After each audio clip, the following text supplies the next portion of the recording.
ব্যক্তির লাভ ক্ষতি থেকে রাষ্ট্রের উন্নয়ন, সবকিছুর পেছনেই থাকে অর্থনীতির অবদান। সেজন্য দরকার আর্থিক হিসাব নিকাশ আর অর্থনীতির চুলচেরা বিশ্লেষণ। আর এই বিশ্লেষণ নিয়ে ডিবিসি নিউজের সাপ্তাহিক আয়োজন অর্থনীতির সংলাপ। প্রতি শনিবার রাত 10টায় আমরা হাজির হই এই সংলাপে। আর আজ আপনাদের সঙ্গে আছি আমি মোস্তফা মাহবুব। অর্থনীতির সংলাপের আজকের বিষয়, ট্রাম্পের শুল্ক নীতিকে ইতিবাচক দেখছে সরকার, সত্যি? এই বিষয় নিয়ে আলোচনায় আমাদের সঙ্গে স্টুডিওতে আছেন জাতীয় রাজস্ব বোর্ডের পরিসংখ্যান ও গবেষণা বিভাগের অনুবিভাগের মহাপরিচালক অনুপ কুমার বিশ্বাস, আছেন বিজিএমইএর সাবেক vice president Mahmoud Hasan Khan এবং আছেন সিপিডির গবেষণা পরিচালক খন্দকার ডক্টর গোলাম মোয়াজ্জেম। আপনাদের তিনজনকেই স্বাগত। আমি আলোচনা শুরু করতে চাই মাহমুদ হাসান খান, আপনাকে দিয়ে। এই যে সিদ্ধান্তটি আসলো, সেই সিদ্ধান্তের যদি বলি দুটি পক্ষ, এই শুল্ক বাংলাদেশের ওপর বসানোর পরে যদি বাংলাদেশ থেকে বলি, একটি হচ্ছে সরকার আর একটি হচ্ছে বেসরকারি খাত, অর্থাৎ আপনারা যারা রপ্তানি প্রক্রিয়া বা পণ্য রপ্তানির সঙ্গে সরাসরি যুক্ত। এই সিদ্ধান্তটি আসলে আপনাদেরকে কিভাবে প্রভাবিত করবে বা কিভাবে আপনারা কি মানে ফিল করছেন, সেটি আগে জানতে চাই একটু। ধন্যবাদ। প্রথম কথা হচ্ছে যে আমরা ফিল কি করছি এটা ইম্পর্টেন্ট না, ইম্পর্টেন্ট হচ্ছে কি ইম্প্যাক্ট হবে। Impact huge.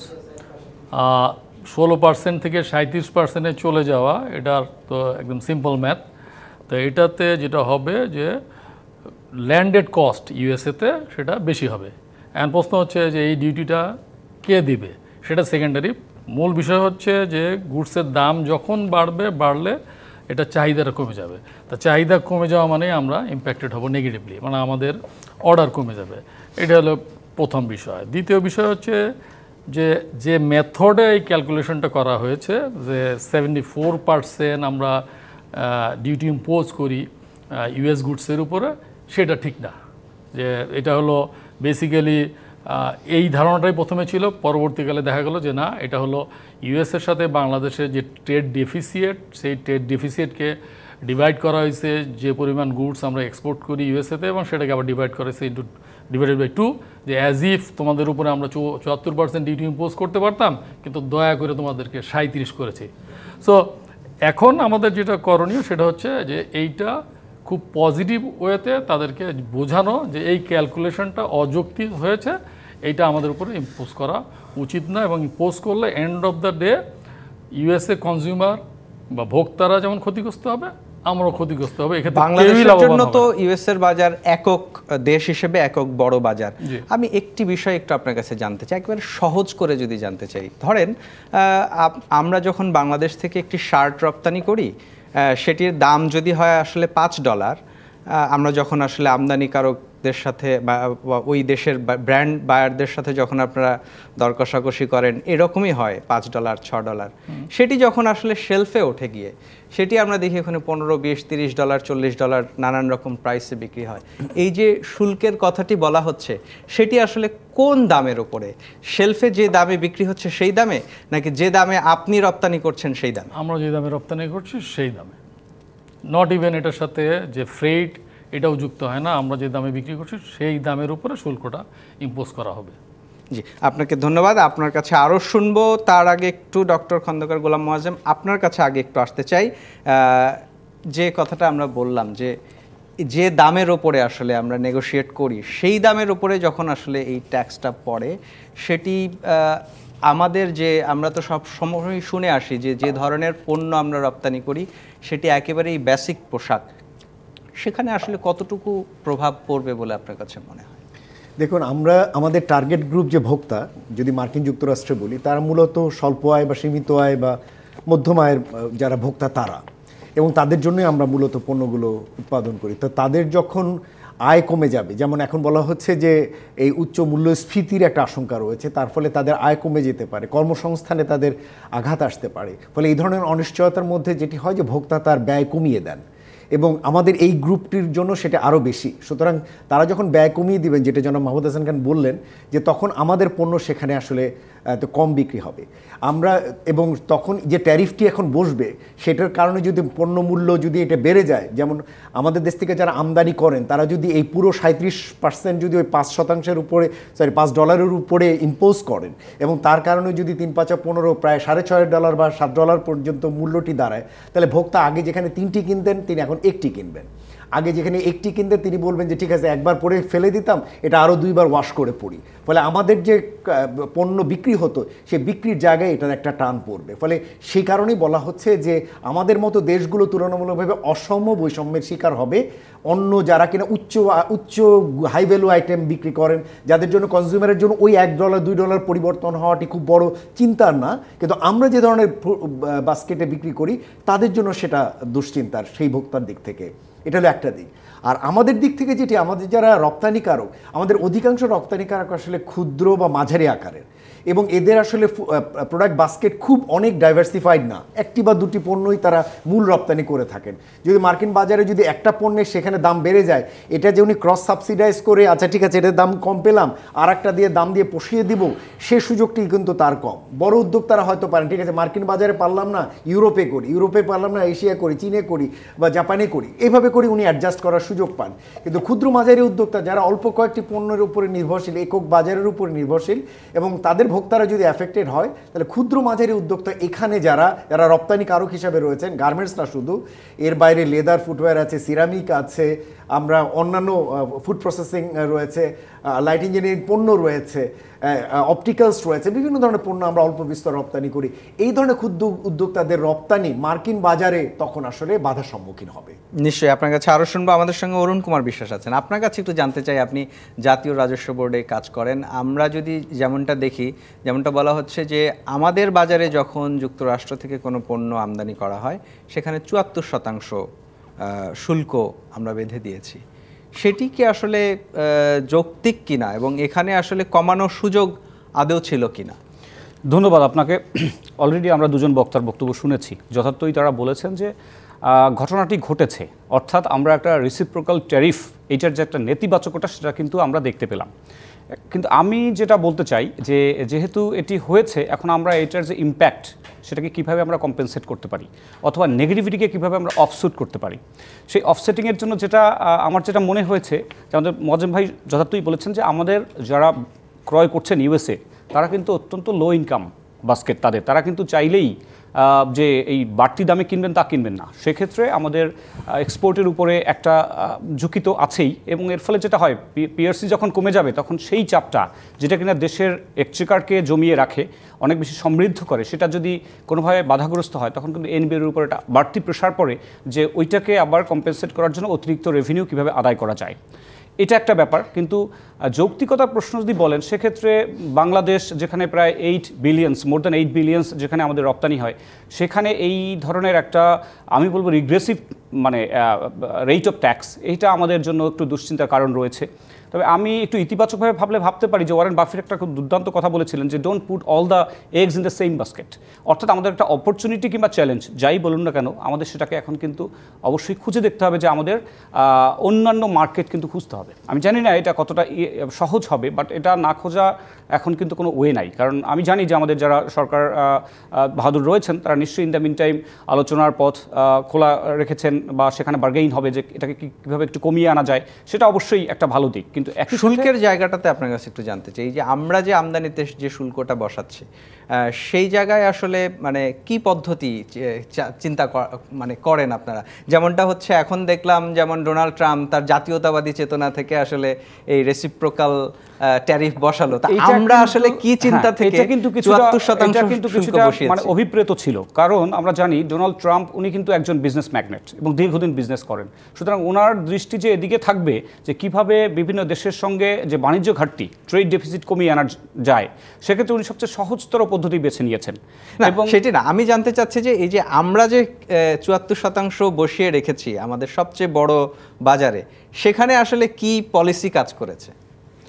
না, আমরা যে আমাদের এখান থেকে আমরা যখন ওদের পণ্য ইম্পোর্ট করি সেক্ষেত্রে তো 74% বসানো হয়নি, এবং এইখানে আমরা আর কতটুকু ছাড় দিতে পারি আমি জানি না। এভাবে ট্রেড ডেফিসিট কমিয়ে, অর্থাৎ আমরা ইম্পোর্ট ট্যাক্স যদি বাংলাদেশ থেকে যেগুলো রপ্তানি হচ্ছে,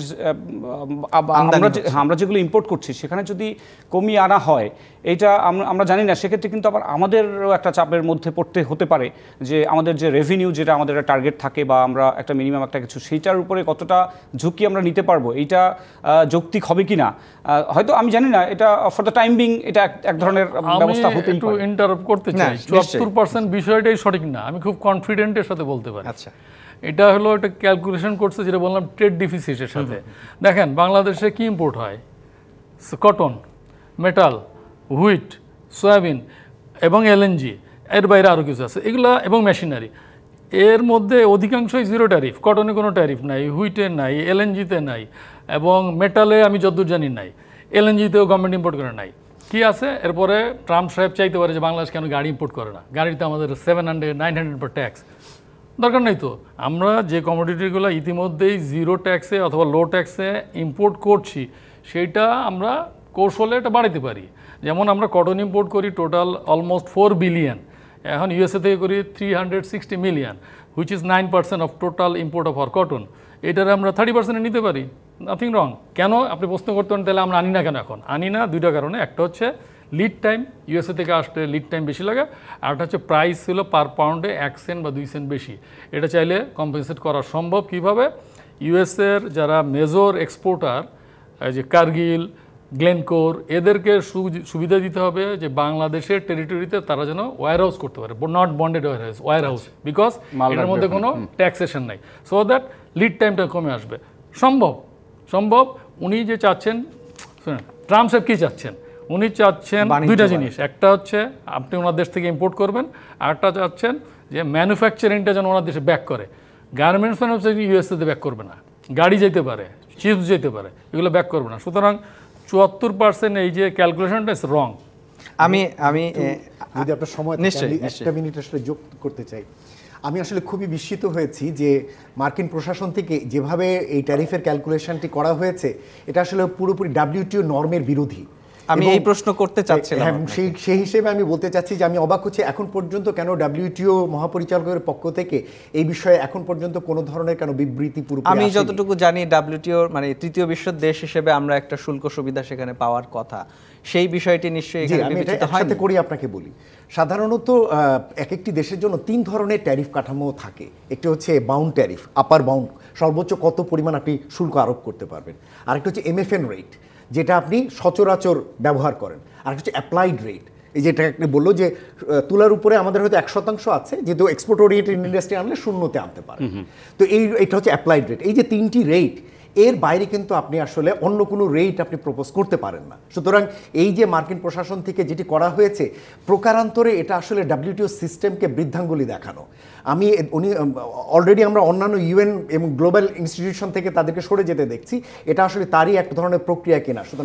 সুতরাং আমার কাছে মনে হয় যে WTOর পক্ষ থেকেই আসলে মার্কিন প্রশাসনের কাছে ব্যাখ্যা চাওয়া উচিত। যদিও তারা বলেছে যে ইমার্জেন্সি নর্মেই তারা এই পুরো ট্যারিফ স্ট্রাকচারটাতে গিয়েছে, কিন্তু সচরাচর যেটি হয়ে থাকে যে নির্দিষ্ট পণ্যের ক্ষেত্রে, নির্দিষ্ট দেশের ক্ষেত্রে ইমার্জেন্সির ইস্যু আপনি তুলতে পারেন যে ওই দেশের ওই পণ্যটি তার দেশের ইন্ডাস্ট্রিকে ক্ষতিগ্রস্ত করছে।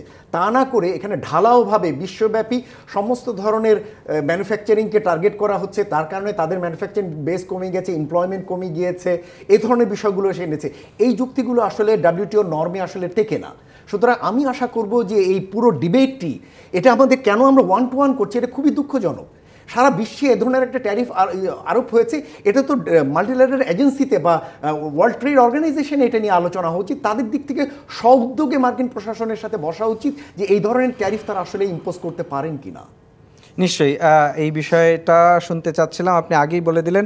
এবার একটু আবারও সেই পুরনো কথায় আসতে চাই। অরুণ কুমার বিশ্বাস যেমনটা বললেন যে আমাদের একই বাস্কেটে আসলে রপ্তানি যে বাস্কেট, সেটা আসলে ডাইভার্সিফিকেশন দরকার।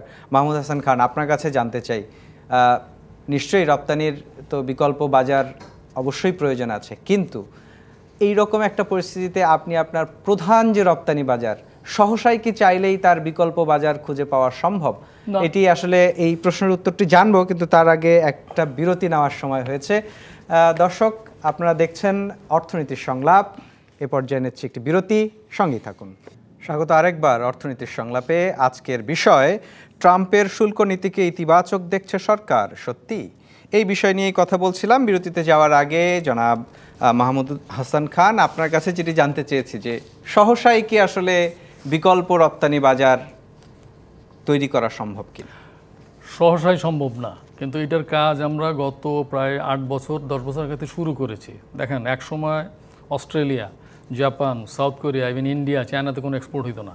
এখন অস্ট্রেলিয়া 1 বিলিয়নের উপরে, জাপান 1 বিলিয়নের উপরে, কোরিয়া কাছাকাছি, এবং এদিকে ব্রাজিল যাচ্ছে, যেটা হলো সাউথ আমেরিকা টোটাল যাচ্ছে।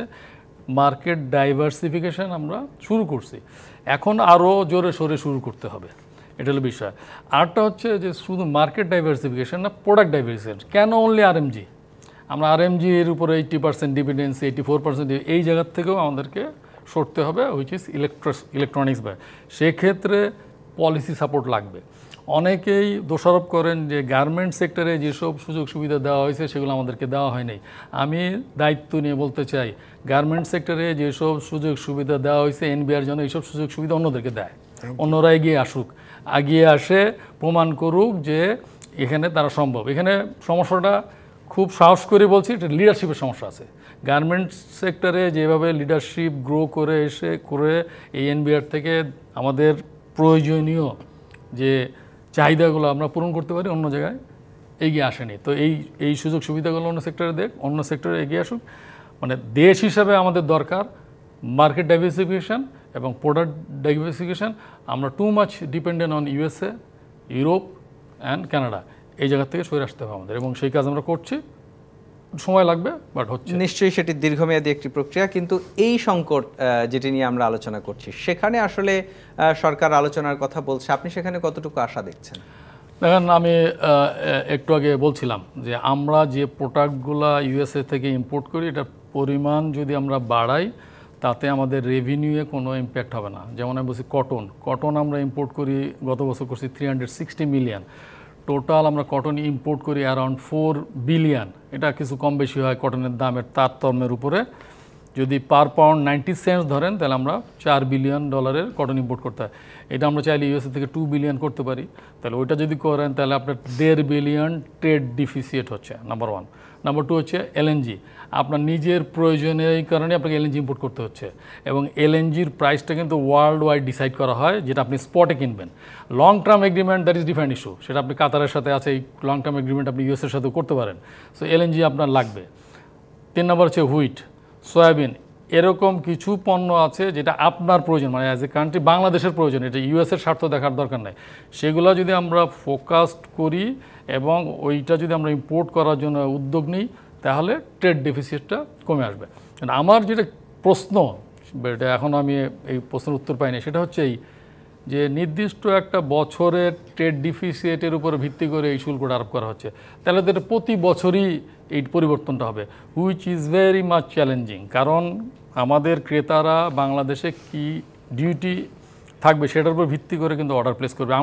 আমাদের বলে না, এটা ইন্ডিয়া, পাকিস্তান, চায়না সবার ক্ষেত্রে প্রযোজ্য।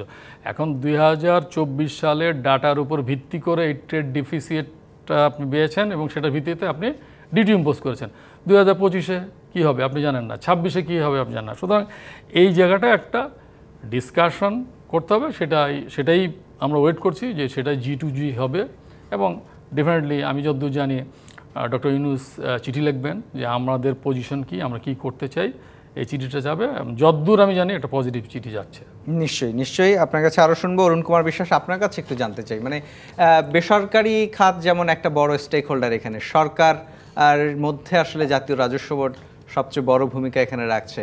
তো সেই জায়গা থেকে আসলে দুটো বিষয় আপনার কাছে জানতে চাই। একটি হচ্ছে যে সমসাময়িক এই যে বিষয় নিয়ে আজকে আমরা আলোচনা করছি, সেটি তো একটা সিদ্ধান্তের জায়গায় গেছে, একটা খসড়া নিশ্চয়ই তৈরি হয়েছে, যেমনটা মাহমুদ হাসান খান বললেন যে একটা সিদ্ধান্ত হয়তো হয়ে গেছে, সেটি আনুষ্ঠানিকভাবে জানানো হবে। এছাড়া আসলে আপনি নিজেই যেমন রপ্তানি বিকল্পের কথা বলছিলেন, সেখানে আসলে তৈরি পোশাক খাতের মতো অন্য খাতগুলোকে সুবিধা দেওয়ার ক্ষেত্রে আসলে এনবিআর এর কার্পণ্য কেন? সেটা একটু জানতে চাই। ধন্যবাদ। কার্বনের তো কোনো সুযোগ নেই, পরিস্থিতি কিন্তু আমাদেরকে অনেক সময় অনেক ধরনের সিদ্ধান্ত নিতে বাধ্য করে, এবং বর্তমান যে সময়ে এই যে পরিবর্তিত পরিস্থিতি, এটা কিন্তু একটা বিষয় ক্লিয়ার, শুধুমাত্র যে আমাদের ডেস্টিনেশনকে ডাইভার্সিফাই করতে হবে তা না।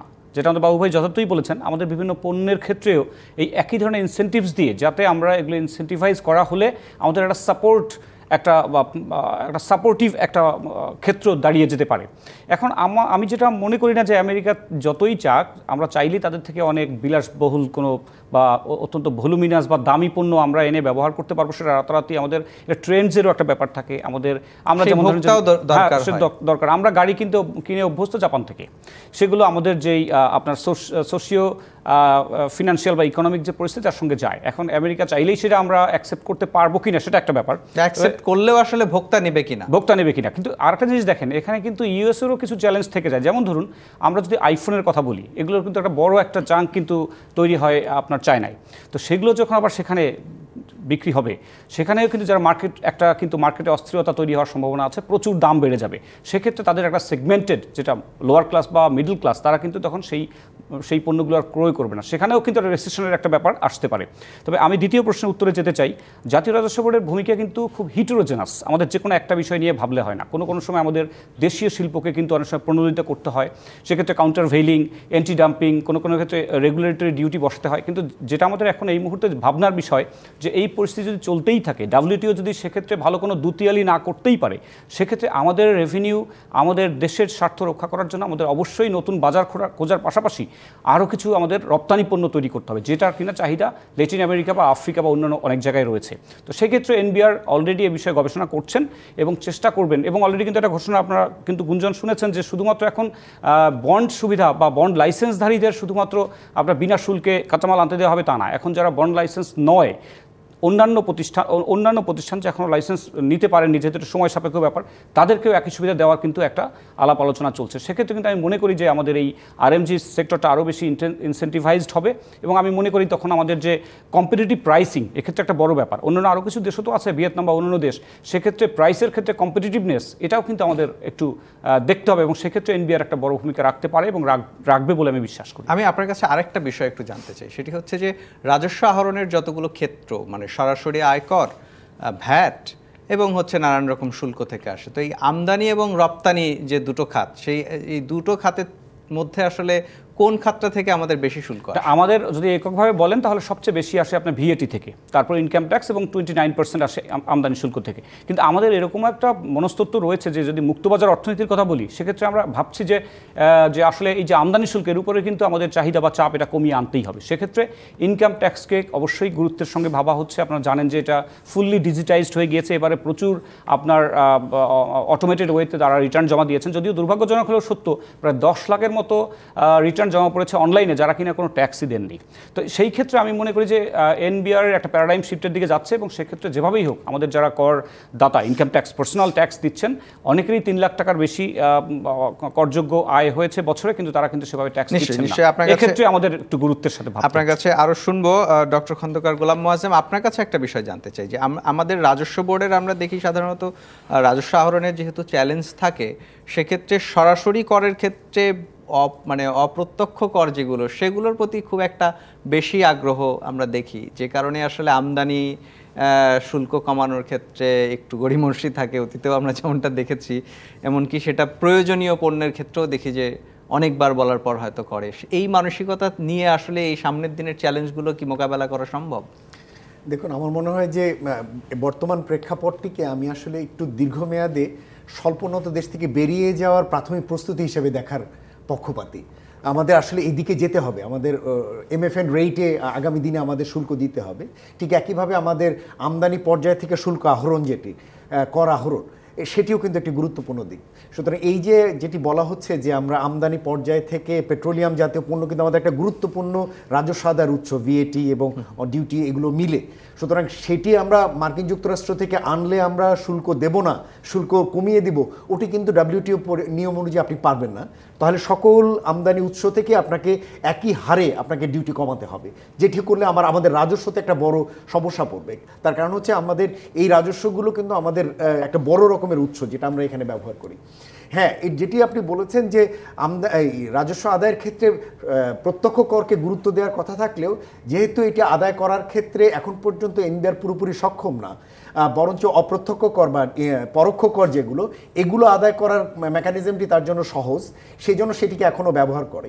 কিন্তু আমরা যেটি বলে থাকি যে আমাদের দেশে আসলে এখন এমন একটা জায়গায় ডিজিটালাইজ সিস্টেম আস্তে আস্তে, যেটি বলেন যে একটু করে যাচ্ছি, আমাদের এমন একটা সিস্টেমে যেতে হবে আগামীতে, যেটি আমি বলি যে ইন্ডিয়ান আধার কার্ডের মতো একটা ইন্টিগ্রেটেড ফাইন্যান্সিয়াল ট্রানজ্যাকশন সিস্টেমে দেশের ভিতরে যেখানে যা লেনদেন হোক এগুলো যাতে ট্রেস করা যায়, ট্র্যাক করা যায়, এবং সেগুলো যাতে তার ফাইনালি গিয়ে কর্পোরেট ফাইলে অথবা ব্যক্তি ফাইলে গিয়ে রাজস্ব বোর্ডের কাছে রিপোর্ট হয়।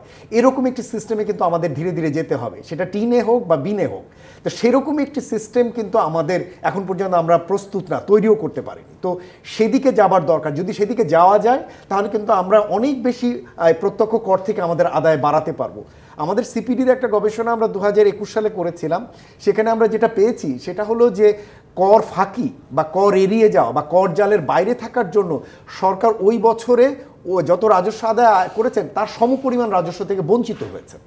সুতরাং দেখুন যে বিপুল পরিমাণ রাজস্ব যেটা আদায় করতে পারে, শুধুমাত্র তার নেটওয়ার্ক ভালো না, সমস্ত জনকে আনা যায়নি, অথবা এড়িয়ে যাচ্ছেন, অথবা ফাইন্যান্সিয়াল রিপোর্টিং যেটা করছেন সেটা দুর্বল বা ত্রুটিপূর্ণ, ফাইন্যান্সিয়াল রিপোর্টিং কাউন্সিলও দুর্বল, এই সমস্ত কারণে কিন্তু সরকার রাজস্ব থেকে হারাচ্ছেন। এগুলো যদি ঠিকমতো করতে পারেন তাহলে কিন্তু অপ্রত্যক্ষ বা পরোক্ষ করের উপরে যে নির্ভরতা, এটা ধীরে ধীরে আসলে কমিয়ে আনা এবং নিজেদের সক্ষমতা বাড়ালেই আসলে আন্তর্জাতিক বাজার থেকে বা অন্য প্রতিযোগী দেশ থেকে বা সহযোগী দেশ থেকে যে কোনো ধাক্কা সহজেই সামলানো সম্ভব হয়, যখন আপনি নিজে আর্থিকভাবে সক্ষম থাকবেন। জনাব মাহমুদ হাসান, আপনার কাছে আরেকটা বিষয় জানতে চাই, যে প্রশ্ন রেখে বিরতিতে যাব।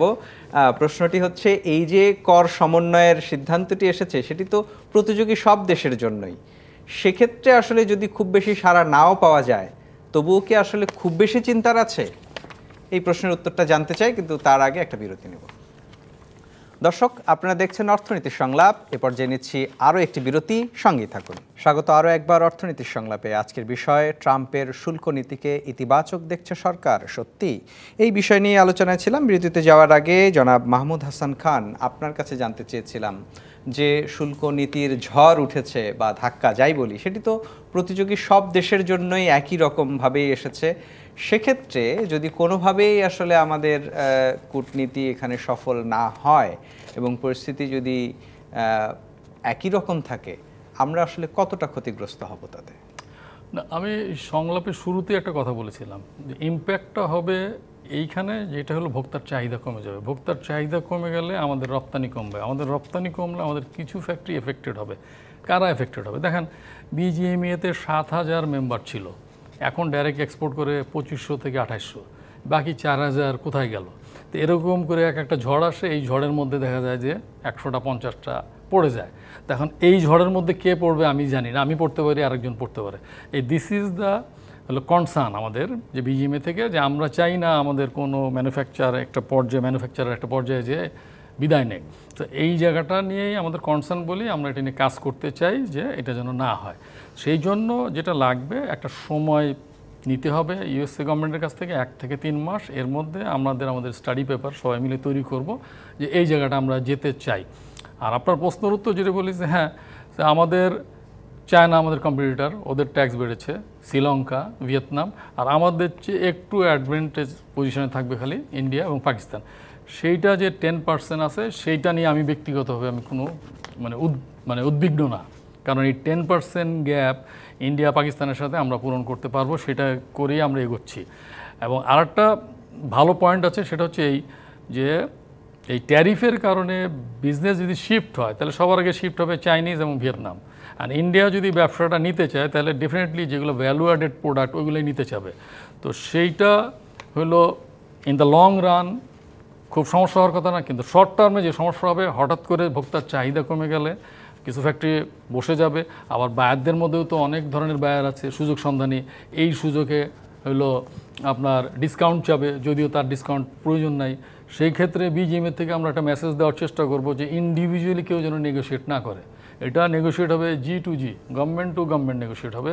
এখন ইন্ডিভিজুয়ালি নেগোশিয়েট করে কেউ একজন বেনিফিটেড হইলেও ইভেনচুয়ালি বেনিফিটেড হবে না, সেক্টর ক্ষতিগ্রস্ত হবে। তো সেই জায়গাটা আমাদের কনসার্ন বলেই এটা নিয়ে আমরা কাজ করছি। সেক্ষেত্রে আসলে দেশও ক্ষতিগ্রস্ত হবে। Right. আপনাকে অসংখ্য ধন্যবাদ অরুণ কুমার বিশ্বাস। আপনার কাছে একটু ছোট করে জানতে চাই, এই যে পরিবর্তিত সময় আসছে, নানান রকম ঝড়, এই ঝড়ের সাথে মিলিয়ে আসলে এনবিআর কতটুকু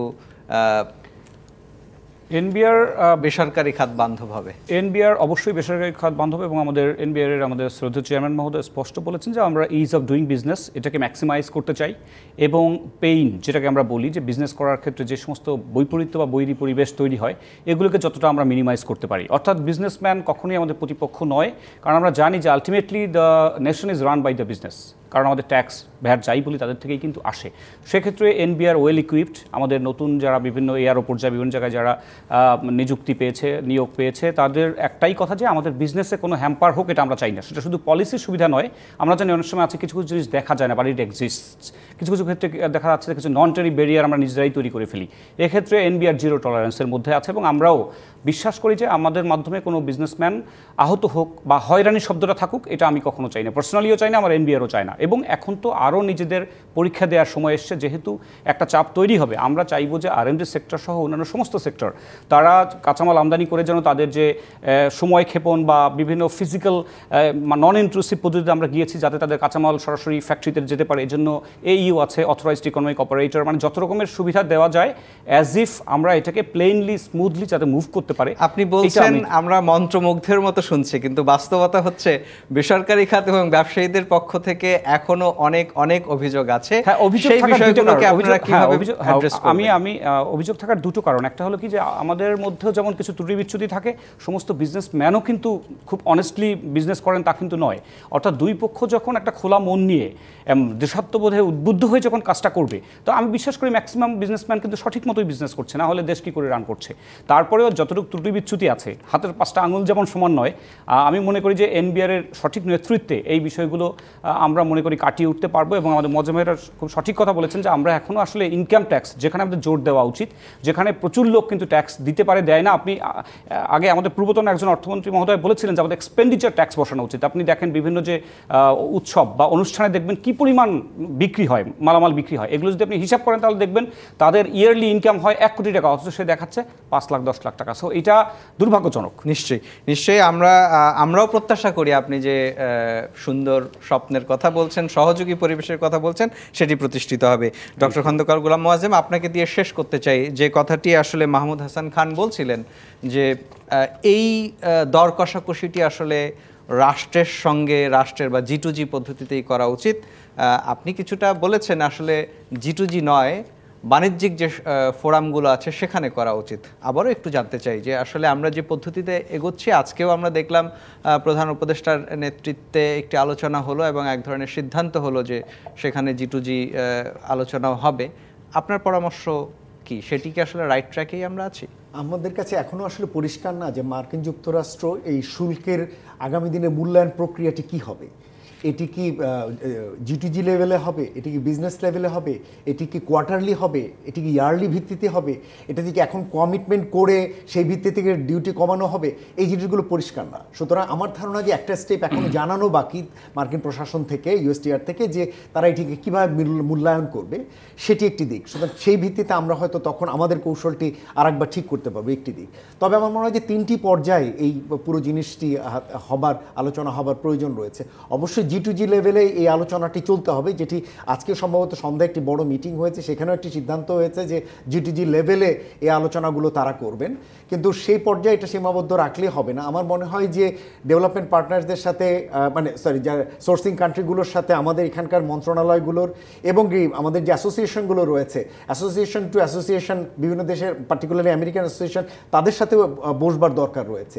আর একটা হলো ইন্ডিভিজুয়াল লেভেলে, দেখা যাবে যে আমাদের আমাদের সাপ্লায়াররা বসে থাকবেন না, কারণ তার তো অর্ডার নিয়ে কাজ করতে হবে। সুতরাং সেই জায়গাতেও আসলে দেখা যাবে যে এক ধরনের প্রস্তুতির দরকার আছে। সুতরাং অ্যাসোসিয়েশনগুলোর একটা বড় দায়িত্ব হবে তাদের যারা সাপ্লায়ার তাদেরকে আসলে রেডি করা, বায়ারদের সাথে তাদের বসা, সেটিও কিন্তু একটা গুরুত্বপূর্ণ অংশ হবে এই পুরো প্রক্রিয়ার। তবে যেটুকু আমাদের কাছে যেটি মনে হয় যে মোটামুটি আমরা আগের যে শুল্ক কাঠামো এটাতে সহসা যে পুরো ফিরে যেতে পারবো তা হয়তো না, মোটামুটি একটা উচ্চ শুল্ক কাঠামোর ভিতরে মার্কিন বাজারে আমরা ঢুকে গেলাম। আর একটি বিষয় আমরা খুব একটা আলোচনা করছি না, সেটা কিন্তু এর একটা রিপল ইফেক্ট হবে কিন্তু অন্য বাজারগুলোতে। যেহেতু মার্কিন বাজারে শুল্ক বেশি, তখন দেখা যাবে যে সমস্ত সাপ্লায়াররা অন্য বাজারগুলোতে রপ্তানি বেশি করার চেষ্টা করবে, মনে করুন ইউরোপে। তখন ইউরোপে আমাদের বাজারে আমাদের পণ্য বাজারটাও কিন্তু সেখানে একটা প্রতিদ্বন্দ্বিতার মধ্যে পড়তে পারে। সুতরাং শুধু মার্কিন কেন্দ্রিক স্ট্র্যাটেজি নিলেই হচ্ছে না, আমার মনে হয় যে ইউরোপ কেন্দ্রিক বড় যে আরও 2-3টা বাজার আছে সেই বাজারগুলো পর্যবেক্ষণ করা, বায়ারদের সাথে কথা বলা, অ্যাসোসিয়েশন লেভেলে, এমনকি যারা সাপ্লায়ার তাদের লেভেলে কথাবার্তা বলা, সেটিও এখানে আসলে দরকার আছে। আর একটু আমি বলবো যে দীর্ঘমেয়াদে আমার মনে হয় যে বিদেশি বিনিয়োগকে আমরা উপেক্ষা করতে পারবো না। আমার মনে হয় যে বিদেশি বিনিয়োগকেও এটা যে ওই যেটি বললো যে প্রোডাক্ট ডাইভার্সিফিকেশন বা মার্কেট ডাইভার্সিফিকেশন, এর সাথে আমি আরেকটা বলি ইনভেস্টমেন্ট ডাইভার্সিফিকেশন, সেটিকে এখানে বিবেচনা করা। আর আমার কাছে আমি আবার বলছি যে এটিকে পুরোপুরি নেতিবাচকভাবে না দেখে, আপনি যেটা বলছেন ইতিবাচক, একটা ইতিবাচক দিক আমি মনে করি, সচরাচর আমরা আসলে ঘাড়ের উপরে কোনো একটা চাপ না আসলে আমরা মোটামুটি রেডি হইনি। এতদিন যাবত আমরা ডাইভার্সিফিকেশন এই করতে হবে বলছিলাম, কেউ কিন্তু আগাচ্ছিল না, এমনকি অ্যাসোসিয়েশনও ঠিক মতো এখানে অনেক জায়গিয়েছে তা বলা যাবে না, সরকারও হয়তো না। এখন যেহেতু ঘাড়ের উপরে পড়েছে, এখন আমার মনে হয় এটাকে এলডিসি গ্র্যাজুয়েশনের কৌশলের প্রাথমিক প্রস্তুতি হিসেবে দেখা উচিত, যে কিভাবে কি কৌশল নিয়ে আগাতে হবে, আগামীতে এমএফএন রেট বা ডিউটিগুলো আসলে আমরা কিভাবে মোকাবেলা করব, কোন বাজারে বিনিয়োগ দিয়ে না প্রোডাক্ট দিয়ে, সেটির জন্য কি কৌশল নেওয়া। আমার মনে হয় এই প্রস্তুতিটি বা এই কার্যক্রমটি এখন আমাদের মনে হয় জোরালোভাবে নেবার একটা সুযোগ তৈরি হয়েছে, মানে সংকট থেকে ঘুরে দাঁড়ানোর, সংকট থেকে এবং দীর্ঘমেয়াদী আমাদের যে টেকসই রপ্তানি কাঠামো বা উন্নয়ন, তার একটা প্রাথমিক প্রস্তুতি হিসেবেও আমরা এই মার্কিন এই ট্যারিফ রেজিমটিকে বিবেচনা করতে পারি। আরেকটি বিষয় যেটি এফডিআই নিয়ে আমার একটু ডিফারেন্স অফ ওপিনিয়ন আছে মাজুম ভাই। আমরা নিজেরা ইনভেস্টমেন্ট করার জন্য বসে আছি, বিকজ অফ পুয়ার ইনফ্রাস্ট্রাকচার আমরা ইনভেস্টমেন্ট করতেছি না, করতে পারছি না। আমি গত 3 বছরে কোনো ইনভেস্টমেন্ট করি নাই, ঠিক আছে, আমি চাইলে করতে পারি। নিশ্চয়ই এই সেটা বিদেশিরা আসবে কিভাবে? নিশ্চয়ই এই সুযোগে এই সামগ্রিক সংকটগুলোর সমাধান হবে আমরা প্রত্যাশা করি। একটি পরিবর্তন তো নিশ্চয়ই হয়েছে যে এইরকম একটি সংকটে রাষ্ট্র, সরকার, গবেষণা প্রতিষ্ঠানগুলো, ব্যবসা বাণিজ্য সবাই এক হয়ে আলোচনার মাধ্যমে, পারস্পরিক সহযোগিতার মাধ্যমে সমাধান খোঁজার চেষ্টা করা হচ্ছে। আপনাদের 3 জনকেই ধন্যবাদ আমাদেরকে সময় দিয়েছেন এজন্য। দর্শক, আজকের মতো বিদায় নিচ্ছে অর্থনীতির সংলাপ থেকে। ফিরবো আগামী শনিবার রাত 10টায়। থাকবেন অন্য কোনো অতিথি, থাকবেন আপনারাও। ডিবিসি নিউজের সঙ্গেই থাকুন 24 ঘন্টা।